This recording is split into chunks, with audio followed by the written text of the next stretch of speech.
Even though her APGAR was 8 through 9, from the first moment I held Gaby, I felt something was wrong.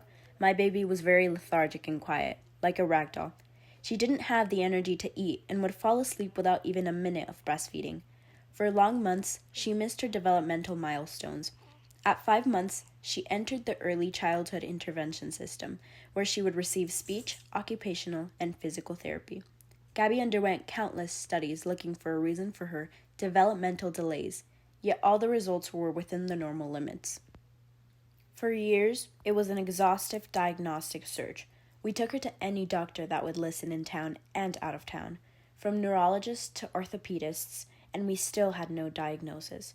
I questioned what I did wrong during my pregnancy, what happened during childbirth that affected her. On many occasions, we were discouraged from seeking a definitive diagnosis. We were told many times, "Why are you still looking for a diagnosis?"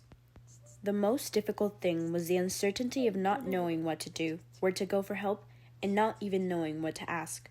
The feeling of loneliness was even worse, but eventually we found that we were never alone, and we simply had not met all those families who, like us, were thirsty to know, to find and follow the example of others who seek to give a better life to their children, traveling this odyssey to a diagnosis.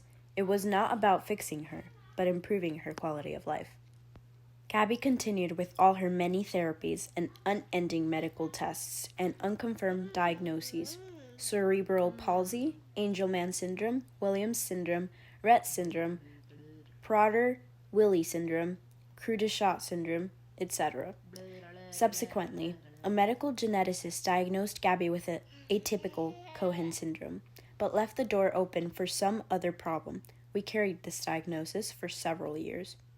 The specialist who treated her agreed that only one final study would be needed to ensure the diagnosis: whole exome sequencing, the latest in genetics. We performed it when she was 6 years old, but it would take years to obtain the result and the reason for Gaby's condition.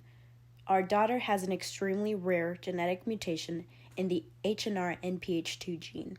So finally, after 8 long years of searching and waiting, we had a diagnosis. Now there is another problem. There are only a few persons identified so far with this genetic error, and so this condition is identified as ultra-rare.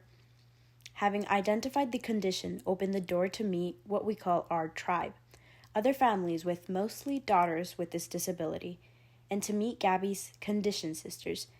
Now, several years after finding the HNR NPH2 mutation diagnosis, there are already more than 100 girls and several boys who have been identified with this same genetic mutation worldwide.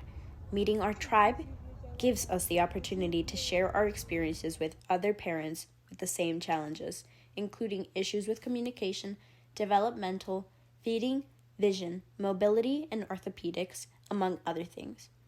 It is the clear definition of a support group. We found that the odyssey to find a diagnosis is quite common, but for us, it was well worth it, because what we have learned is for Gaby's benefits. Sharing her accomplishments and challenges with the other families and learning about the other girls has been the key point in recognizing that we are not alone, and we never were.